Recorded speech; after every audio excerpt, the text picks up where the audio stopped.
Good morning, mathematicians. We're looking at lesson 11. We're thinking about fractional side lengths that are greater than 1 on both sides. So we're thinking about vertically and horizontally having factors that are greater than 1. So let's take a look at this diagram. We're going to write it as a multiplication expression, and we're going to find the answer or find the area in the second part. So let's go ahead and begin. So notice we have been told that here we are looking at one whole, right? Now, if that is true, then what am I looking at in this entire side? How many rows do we have? We have 3 rows, and we know that each of those rows is going to equal one whole. So I know that one of my factors shall be 3.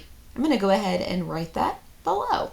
Now let's take a look at what we are seeing in our columns or vertically. I know that this is also equaling 1. So the question then is, what am I seeing in the entire shape? Well, I am seeing here is one whole.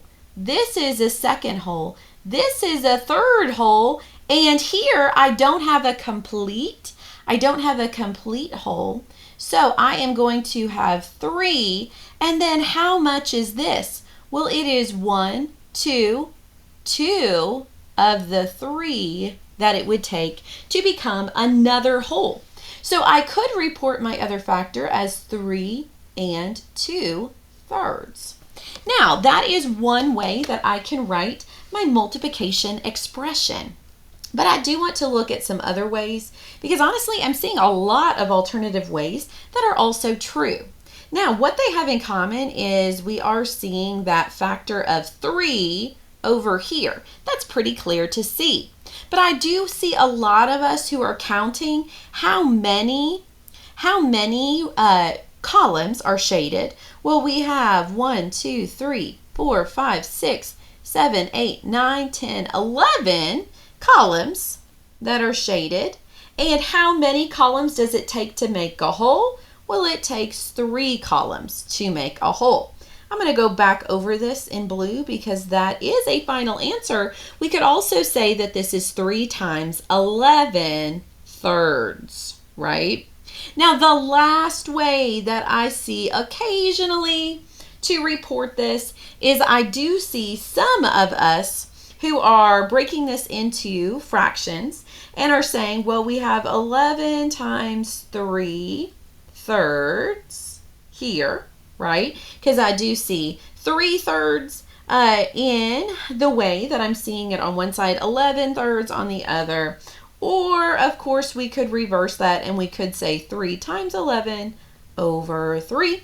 So really, boys and girls, when you take a look at this, I'm going to box your answers that you might have put in your cool down answer for number 1. You do not need to have all of these by any means, but all of those are true, and they truly express through multiplication what we're seeing in the diagram, which is what we were asked to do. Now, below, we're going to be thinking, what do we see as our actual answer? Well, how many of these is it going to take to build a whole? Well, it is going to take 3 rectangles to build a whole. So let's take a look and see. This represents 1. We see that because it told us that when we look at it in its columns, that was a 1. When we look at it in its rows, that was a 1. So what I've circled in red, that's 1 whole.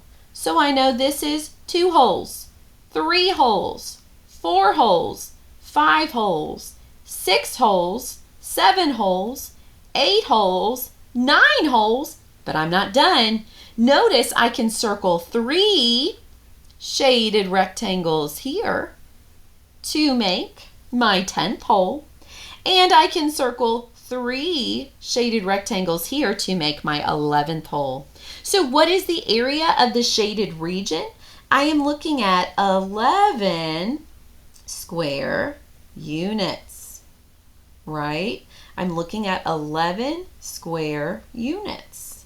That is the answer to number 2. Now, some of us may have expressed this a little bit differently. I do have a couple people who I know have expressed this as 33/3, And as long as we still add in that idea of square units, certainly this is another equivalent and correct answer that you could have given for that number 2.